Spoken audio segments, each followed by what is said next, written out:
بسم اللہ الرحمن الرحیم اللہم صلی علی سیدنا محمد وعلی آل سیدنا محمد افضل صلواتک بعدد معلوماتک وبارک وسلم۔ الطیبات روحانی چینل پر آپ تمام احباب کو خوش آمدید کہتے ہیں۔ آج ساری دنیا میں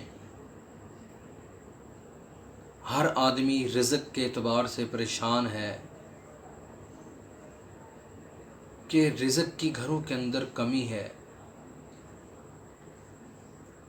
لوگ مختلف امور میں پریشان ہیں، ہر شخص پریشان ہے، لیکن اگر وہ اپنی زندگی کا جائزہ لے گا، اپنی زندگی کو سوچے گا کہ میری زندگی میں یہ رزق کی کمی کس وجہ سے ہے۔ ہمیشہ جب انسان اپنی زندگی کا جائزہ لیتا ہے اس کو یہ محسوس ہوگا اللہ نے آسمانوں سے رزق اتارا، پھر اس رزق کو ہم نے کس انداز میں استعمال کیا۔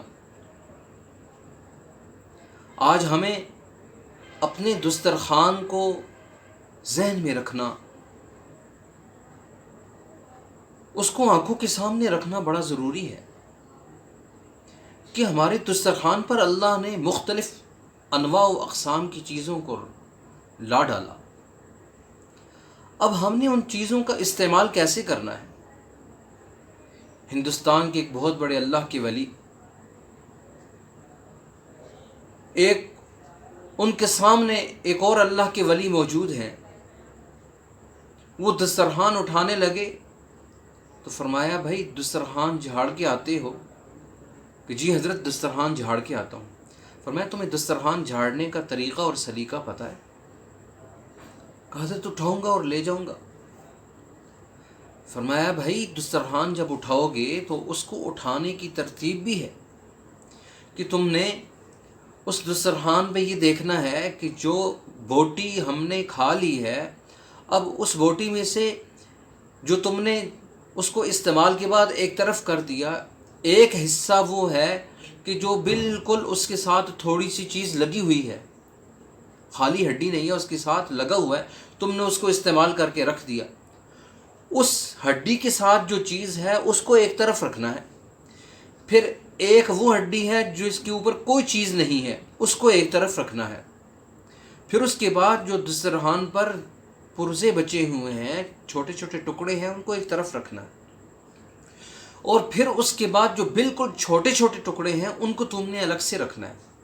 اور پھر حضرت نے فرمایا ان چار چیزوں کو تم نے الگ سے رکھنا ہے، اور اس کا طریقہ کار یہ ہے کہ دنیا کے اندر جو باقی مخلوقات ہیں اس دسترخوان میں ان کا بھی حصہ ہے، ان کا بھی حق ہے۔ اور حضرت نے فرمایا یہ جو جس ہڈی کے ساتھ تھوڑی سی بوٹی رہ بھی گئی ہے، انسانوں نے اس کو استعمال کر کے چھوڑ دیا ہے، وہ ان کے استعمال میں نہیں ہے، لیکن اس کو جو ہے نا جی وہ باقی چیزیں استعمال میں لے کر آئیں گی۔ اس کو بلی کھا سکتی ہے، اس کو باقی کتا کھا لے گا، اس کو اللہ کی باقی مخلوقات کھا لے گی۔ اب ہڈی ہے وہ جنات کے کام آتی ہے، اس کو وہ کھا لیں گی۔ اس لیے رسول اللہ صلی اللہ علیہ وسلم نے فرمایا کہ تم اپنی ہڈیوں کو آلودہ نہ کرو، کیوں؟ یہ اخوانکم، یہ تمہارے جو جنات بھائی ہیں یہ ان کی غذا ہے۔ اب دیکھیں اللہ کے رسول صلی اللہ علیہ وسلم، جو اللہ کے رسول صلی اللہ علیہ وسلم کی امت کے ساتھ جن جنات کا تعلق ہے، اللہ کے رسول رحمت للعالمین ان کے لیے بھی رحمت ہے کہ ہم نے ان کے لیے بھی اپنے دسترخوان میں ایک حصے کو بچانا ہے، اس کو آلودہ نہیں کرنا، اس کو آلودہ نہیں کرنا۔ اور رسول اللہ صلی اللہ علیہ وسلم کی دعا ہے، ہم ہڈی کو پھینکتے ہیں، اللہ پھر اس پر گوشت کو چڑھا دیتا ہے، ان کے استعمال میں آ جاتی ہے۔ اور پھر فرمایا جو بڑے ٹکڑے ہیں یہ تم نے یہ چڑیوں کو ڈال دینے ہیں، اور تم نے بالکل جو چھوٹے چھوٹے ذرات ہیں، یہ جو بالکل چھوٹی اللہ کی مخلوق ہے، بالکل چیونٹی ہے، تم نے اس کے بل کے قریب ڈالنا ہے تاکہ ان کی غذا بھی پوری ہو جائے۔ اب دیکھیں ایک اللہ کا ولی ہے، اللہ کا دوست ہے، اب اس کے ذہن میں دسترخوان پر بچی ہوئی چیز اس کو اٹھا کر پھینکنے میں بھی اس نے چار مخلوقات کا ذہن میں رکھا۔ اب کتنا بڑا ذہن ہے، یہ دینی ذہن ہے۔ آج ہم اپنے دسترخوان کی کیا کیفیت کرتے ہیں، ہم ساری چیزوں کو اٹھاتے ہیں اور اٹھا کر ڈھیر میں پھینک دیتے ہیں، وہاں سے بے برکتی شروع ہوتی۔ سنت عمل کیا ہے کہ ہم دسترخوان میں بیٹھے ہیں، ہم اپنی پلیٹ کو صاف کریں۔ جب آپ تھوڑا سا سالن اٹھا کر پھینک دیتے ہیں، وہ کھانا آپ کے لیے بد دعا کرتا ہے کہ اللہ اس نے مجھے ضائع کیا، اس نے مجھے ضائع کیا۔ جب آدمی رزق کو ضائع کرتا ہے تو پھر رزق آگے ہوتا ہے، انسان اس کے پیچھے ہوتا ہے۔ آج آپ ہوٹلوں میں جا کر دیکھ لیں، ہوٹلوں میں آپ جا کر دیکھ لیں، جب ہم کھانا کھا کر اٹھتے ہیں پیچھے اتنی چیزیں بچی ہوتی ہیں، بعد میں صفائی والے آتے ہیں، وہ ساری چیزوں کو اٹھا کر ایک ایک چیز میں ڈالتے ہیں۔ ایک آدمی نے صرف کھانا کتنا ہے، اب اس نے اگر اپنی پلیٹ میں سے چوتھا حصہ کھانا ہے، پوری پلیٹ اس نے بھر لی، 3 حصے وہ اٹھا کر بعد میں صفائی والے آئیں گے، سارے کھانے کو اکٹھا کریں گے اور اٹھا کر اس کو ڈسٹ بن میں ڈال دیں گے۔ کتنا بڑا ضیاع ہے، اللہ کتنا ناراض ہوتے ہیں۔ اور اولیاء اللہ کی زندگیوں کا اگر مطالعہ کیا جائے، وہ لوگ کھانے کو اہتمام کے ساتھ کھاتے تھے اور ہر کائنات میں پھیلی ہوئی مخلوق کا حصہ سمجھتے تھے کہ انسان اشرف المخلوق ہے، اس نے اپنی مخلوق، اللہ کی جو مخلوقات ہیں، جو اس کے ماتحت ہیں، ان کا بھی اہتمام کرنا ہے، خیال کرنا ہے۔ آج اگر آپ چائے پیتے ہیں، آدھا کپ نالی کے اندر بہا دیتے ہیں، دودھ پیتے ہیں تھوڑا سا باقی نالی کے اندر چلا جاتا ہے، پھر آپ رزق آگے ہوگا، آپ رزق کے پیچھے ہوں گے۔ اس لیے آج ہمارے ہاں بڑے بڑے وظیفے پڑھے جاتے ہیں، وظائف تو ہم پڑھتے ہیں، وظائف کا انکار نہیں ہے، لیکن ہم نے اپنی زندگی کا مشاہدہ بھی لینا ہے، جائزہ لینا ہے کہ ہماری زندگی میں نقص کہاں پر آ رہا ہے، خرابی کہاں پر آ رہی ہے۔ اللہ کے رسول صلی اللہ علیہ وسلم کا جو طریقہ عمل ہے کہ کھانے کو سنت کے مطابق کھانا، کہ اپنے سامنے سے کھانا، حضور نے فرمایا اے میرے بیٹے سم اللہ، اللہ کا نام لینا۔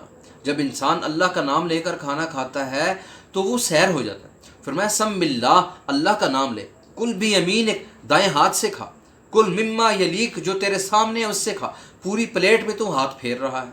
اس لیے یہ اصول اور قانون جو سمجھائے گئے ہیں وہ اسی لیے ہیں۔ انسان جب بسم اللہ پڑھ کے کھاتا ہے تو اس کے کھانے میں اللہ کی طرف سے برکت آ جاتی ہے، مسلمان کا ایک کھانا 2 کو پورا ہو جاتا ہے۔ کیوں؟ اللہ کا ہاتھ اس میں شامل ہو جاتا ہے، اللہ کی طرف سے برکت ہو جاتی ہے۔ جب آدمی پڑھتا ہے بسم اللہ وعلی برکت اللہ، اللہ کے نام کو شامل کر لیتا ہے، اس کے کھانے میں، اس کے پینے میں، اس کے ہر چیز میں برکت ہو جاتی ہے۔ اس لیے آج ہمارے ہاں سماجی زندگیوں کے اندر جو رزق کی تقسیم ہے، اس تقسیم کے اندر ہم نے اپنی ماتحت مخلوق کو، جو ماتحت لوگ ہیں، اللہ کی اتنی بڑی مخلوق ہے، ہم نے اس کے حصے کو سامنے رکھنا ہے اور اس کے حصے کو سامنے رکھ کر ہم نے کھانا ہے۔ آج ہم ساری چیزوں کو اٹھا کر ڈھیر میں پھینک دیتے ہیں، پھر وہ لوگ وہاں آ کر، آج ہم نے پھل کھایا، پھل کھا کر اگر دسترخوان پر پھل ہے، ہم وہی پھل جو چھلکے ہیں اٹھا کر ایک شاپر میں ڈالتے ہیں اور اس کو اٹھا کر اپنے گھر کے باہر جو ہے نا کوڑا دان ہے ایک طرف رکھ دیتے ہیں، اٹھا کر لے کر جانے والا جانوروں کے لیے اٹھا کر لے جائے گا۔ اب دیکھیں، جب وہی پھل آپ نے کھا لیا، گودا آپ نے کھا لیا، چھیل آپ نے گوبر میں پھینکنے کے بجائے ایک شاپر میں ڈال دی ہے، جب آپ نے وہ چھوٹا سا عمل کیا ہے، شاپر میں ڈال دی ہے، ذہن میں یہ ہے، یہ اللہ کی جو مخلوق ہے، دنیا کے اندر پھیلی ہوئی مخلوق ہے، کوئی آدمی آئے گا اٹھا کر، جس کی گائے ہے، بیل ہے، بھینسیں ہیں، بکری ہیں، وہ اٹھا کر ان کو لے کر جائے گا۔ آج ڈھیروں کے اندر سے لوگ موٹر سائیکلوں پر تھیلے ان کے پاس ہیں اور وہ گندگیوں میں ہاتھ لگا کر وہاں سے وہ چھیل اٹھاتے ہیں۔ اگر ہم لوگ تھوڑا سا اس کا اہتمام کر لیں کہ وہی ہم نے جو چھیل لیے ہیں ان کو ہم ایک شاپر میں ڈالیں اور ڈال کر ایک طرف رکھ دیں، کوڑی دان کے قریب رکھ دیں، جو اٹھانے والا وہ اٹھا کر گندگی میں ہاتھ ڈالنے کے بجائے آپ یہ نیت بنائیں، ایک مسلمان ہے، اللہ کی مخلوق ہے، وہ گندگی میں ہاتھ ڈالنے کے بجائے ایک طرف سے چیز اٹھائے گا اور اٹھا کر وہ کہیں نہ کہیں اپنے مصرف میں لے جائے گا۔ آپ نے اس کو اٹھا کر گندگی، اس کا بھی اللہ کے ہاں آپ کو اجر ملے گا۔ اور جب آپ اپنی اللہ کی پھیلی ہوئی مخلوقات کے لیے سوچیں گے، غور و فکر کریں گے، اللہ کے ہاں آپ کا مرتبہ اور مقام بنے گا۔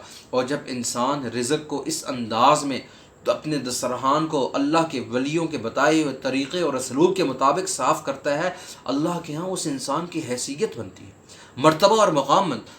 اسلام تو وہ مذہب ہے جو یہ حکم دیتا ہے کہ تم نے جب وضو کرنا ہے تو وضو کرتے ہوئے تم نے پانی کا استعمال اس انداز میں کرنا ہے کہ دوسروں کے لیے وضو کو بچانا ہے۔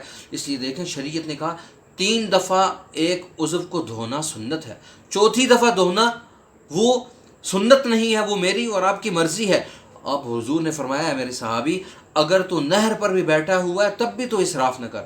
اور آپ یقین جانیں جب ہم اپنا آج وضو کرتے ہیں، ایک آدمی مسح کرتا ہے، مسح کرنے کے لیے جب وہ نلکا کھول دیتا ہے، آپ نیچے لوٹا رکھ کر دیکھیں 2 لوٹے ہمارے مسح کی نظر ہو جاتے ہیں۔ مسح کرنے کے لیے اگر ہم اس نلکے کو بند کر دیتے ہیں اتنی دیر میں 2 لوٹے گر جاتے ہیں۔ رسول اللہ صلی اللہ علیہ وسلم اور اماں عائشہ صدیقہ رضی اللہ تعالیٰ عنہ 2 قلتین پانی کے ساتھ غسل فرما لیا کرتے تھے۔ اب بیچ میں پردہ ہے اور اللہ کے رسول صلی اللہ علیہ وسلم آپ کی زوجہ مطہرہ ایک ٹب کے اندر پانی ہے اور 2 قلتین پانی جو ہے نا جی وہ دونوں غسل میں پورا ہو جاتا ہے۔ آج ہم شاور کھول کے کھڑے ہو جاتے ہیں، یقین جانیے یہ ہماری نسلوں کا بخت بہہ کر جا رہا ہے، ہماری نسلوں کا رزق بہہ کر پانی کے اندر جا رہا ہے۔ اور جو آدمی وضو میں غسل میں پانی کی لاج رکھتا ہے، پانی کو بچا کر رکھتا ہے کہ دوسروں کے کام آ جائے گا، اس سے زندگیوں کے اندر برکت آتی ہے، زندگیوں کے اندر اللہ کی طرف سے خاص رحمت آتی ہے۔ ہمارے یہاں پچھلے دور کے اندر لوگ لوٹوں کے اندر وضو کیا کرتے تھے، آدھے لوٹوں کے ساتھ وضو کر لیا کرتے تھے، باقی کے لیے پانی بچایا کرتے تھے۔ آج ہم نے پانی جیسی نعمت، قرآن مجید نے جس کے بارے میں کہا وَجَعَلْنَا مِنَ الْمَاءِ كُلَّ شَيْءٍ حَيٍّ، یہ کائنات کی ہر چیز کی حیات ہے۔ آج ہم نے کائنات کی ہر حیات کی جو وجہ بنتی ہے پانی، ہم نے اس کا استعمال بے دریغ کر دیا۔ شاور کھول کر کھڑے ہو گئے، جہاں ہم نے ایک آدمی صرف چند لوٹوں کے ساتھ غسل کر سکتا ہے، اس نے آدھی ٹینکی بہا دی اور حضرت صاحب غسل فرما رہے ہیں۔ اس لیے آج ہم نے زندگیوں کا جائزہ لینا ہے کہ ہماری زندگیوں میں بے برکتی کہاں پر ہے۔ ہمارے دسترخوان پر بے برکتی موجود ہے، ہم چیزوں کو ضائع کر دیتے ہیں۔ اللہ کی مخلوق تک، ہر مخلوق تک حصہ پہنچانا یہ میری اور آپ کی ذمہ داری ہے۔